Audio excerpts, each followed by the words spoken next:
তাহলে একমাত্র উপায় এখন আছে, সৎ যোগ্য লোকদের হাতে ক্ষমতা উঠে দিতে হবে।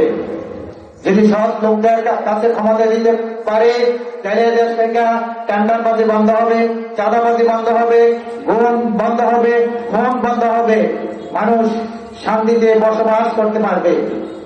দেশের সরকার ক্ষমতায় আসে মানুষকে শান্তি দেওয়ার জন্য, কিন্তু আওয়ামী লীগ দেখা যায় যে 16 বছর কেন যতবারে ক্ষমতায় এসেছে অশান্তি আর অশান্তি মানুষকে দিয়েছে।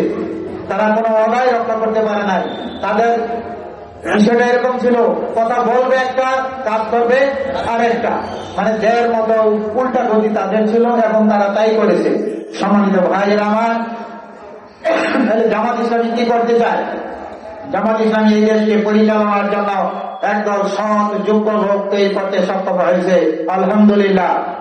যারা ক্ষমতায় গেলে মানুষের অধিকার মানুষকে ফিরিয়ে দিবে, খুন করবে না, রাহাজানি করবে না, ঘুমের কোন সুযোগ সেখানে থাকবে না, সেখানে মানুষ শান্তিতে বসবাস করতে পারবে। জামাত ইসলামী এমন একটা সমাজ তৈরি করতে চায় যে সমাজের ব্যাপারে আল্লাহ রাসূল সাল্লাল্লাহু আলাইহি ওয়াসাল্লাম ইঙ্গিত দিয়েছেন।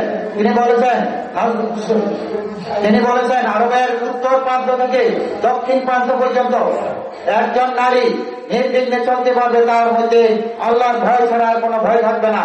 এরকম একটা সমাজ, ইসলামী সমাজ, জামাত ইসলামী এই ধরনের একটা ইসলামী সমাজ তৈরি করতে চায়। তাহলে আজকে আসুন, এই সমাজ প্রতিষ্ঠার জন্য, এই সমাজ কায়েমের জন্য সুযোগ এসেছে। এই দেশের মানুষ জেগে উঠেছে, এই সমাজ প্রতিষ্ঠার জন্য আজকে আমরা এগিয়ে আসি।